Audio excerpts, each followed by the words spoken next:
Hey, this is Reverend Bill, and this is actually going to be a podcast about making a hero movie properly. It was originally going to be about the Annabelle doll, but they seem that they've changed their tune about that, and I'm going to go with I'm going to go with the fact that they're telling the truth now, that they didn't lose the Annabelle doll.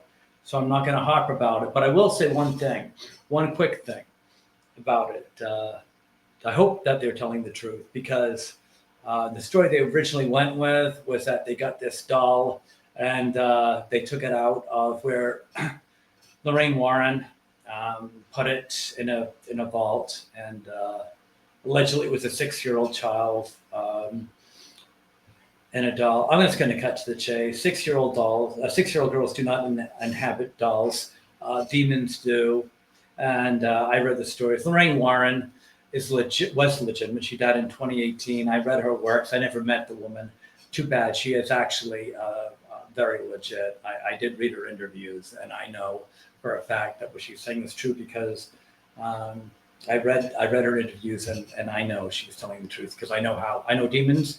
And I know she talked to demons because I've talked to demons. So I know exactly who's real and who's not real. And she said this thing, and the way she talked about it, I completely believe her. I can tell the real thing.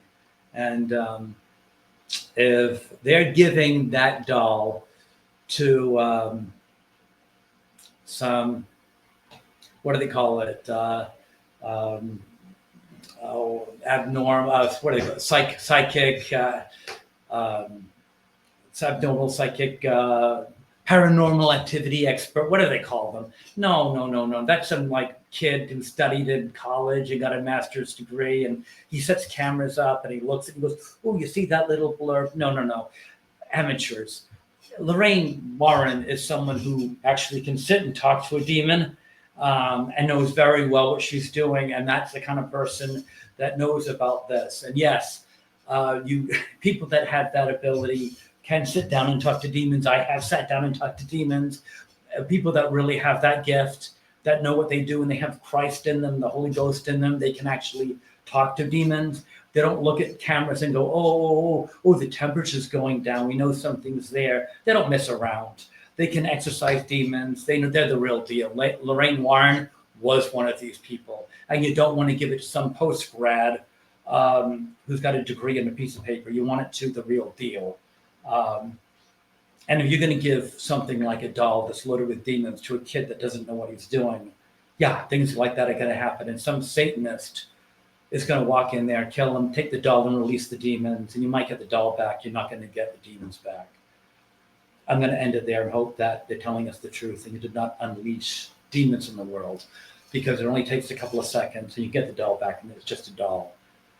I'm done with that. Let's get back onto the podcast. Again, I'm going off the fact that they did not do that and the doll's safe. So on with this. Let's talk about Superman. They're looking to do a $700 million minimum to save face. Back in the old days, they would look at $1 billion. But nowadays, I don't know, they're looking at 700 and they're going to call it a huge victory and dance around like a bunch of fools. Well, they're not going to get 700. Just to go back a few years ago, the original Captain Marvel did $1 billion. Now, granted, that was tricky. It was sandwiched between the Infinity Wars and Endgame. So it was actually also, it fooled people. You kind of thought that you had to watch that to get, the end game. So a lot of people thought they were going to get hints for, the end game, and it wasn't. It was a standalone, but it still got $1 billion. You won't do that anymore. But anyway, so they were hoping for $1 billion, but then I don't know, all the movies are failing because they started putting politics and feminism and a whole bunch of things that do not sell movies into movies, and people with good taste stayed away. And not, let's be honest. When you take a stand in movies about politics in it, no matter which way you go, you're going to isolate half the audience. So right away, whichever way in the fence you stand, you're cutting off half the audience. Never a good plan, right? So right away, now here's a really dumb thing. Those of you who saw Superman, it really wasn't woke. And some people are going to stand up and say it is woke. I'm going to disagree, which makes it really stupid because you did it just enough woke for people to say it's woke and anger people. So you're kind of putting a little bit of politics in, so you do get the ire, but you're not putting enough politics in to make a stand. So I don't know what was to be gained for that. So that was problem one. Then you got problem two. You get the troublemakers that like to get people going.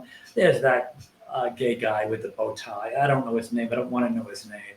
But he's out there and he's getting the flames going. He's barking the things. My parents used to say, he's stirring the pot. Stir it up, they used to say to me. Yeah, he's stirring it up. And then you got the brain dead actors. Let's face it, before social media, we all thought they were debonair. And I always say the one that actually took the biggest plunge to me was George Clooney. I always liked George Clooney, and I had a lot of respect for him. Well, that went down the toilet because he opened his mouth. And now I really think he's one of the biggest clowns in Hollywood. George Clooney, moron. But yeah, I mean, so although he wasn't in this movie, but anyway, I don't think he was. No, he wasn't. But other actors, James Gunn opened his mouth the night before, talking about immigration. Then I guess the powers that be said, James Gunn, you're a moron, shut your mouth. So then he got the message. The next day he's like, not so much. He actually just kind of kept his mouth shut. I forget exactly what he said, but he was obviously told to shut your mouth, and he downplayed it. And then Sean Gunn didn't get the memo. Oh yeah, of course, it's all about immigration. It's and he shut his mouth off. Of course, Sean Gunn is a legendary actor. Right? Why does he even get these little bit parts? Now that's what I'm saying. I wouldn't have even known who he is. But now that he's opened up his mouth, I'm going to start looking for those little insignificant parts and hate them. See what I mean? How dangerous this is to open your mouth? I'm now going to hate him every time I see him in a movie. And he was innocuous before. But now I'm going to do I hate Sean Gunn whenever I see a movie with him in it. Just shut your mouth. Really, it's not that hard. Anyway, so what else? Nathan Fillion had the best. He actually said one dumb thing. I forget what he said. He said one dumb thing, and then he realized that it was dangerous. And he goes, "It's only a movie, guys." He should have cut the first dumb thing out and just gone with, "It's only a movie, guys." Nathan, from now on, just say that. It's only a movie, guys. The first thing you said, I forget what it was. It was stupid. Cut that out. Just, it's only a movie, guys. That was good. Stay with that one. Anyway, that was the first bad thing. Second bad thing is it was completely unnecessary. Too much stuff going on. Here's what you do. I'm going to give you $1 billion movie right now. What you got to do is take notes. Leave all the politics out. I don't care what side you are. Leave politics out. Nothing liberal, nothing conservative. Resist the temptation. No, nothing political. Put the pen down. Nothing political. Now, no feminism. No feminism. Got it? Make all the women sexy. You saw the James Gunn. I got to tell you, that's one thing James Gunn did right. The women had high heels and cleavage and looked good. And you know something? The women looked like they enjoyed being sexy again. None of this Marvel stuff. Okay, I don't know if Florence Pugh likes looking like a man. I don't think so. I've seen other Florence Pugh movies, and she looked pretty happy being sexy. Get the women looking like women again. I think women want to look like women. I know men want women to look like women again. So that's the next thing. Women want to look like women. Men want to look like men. Men have to be masculine again. Women need to look feminine again and act feminine again. Okay?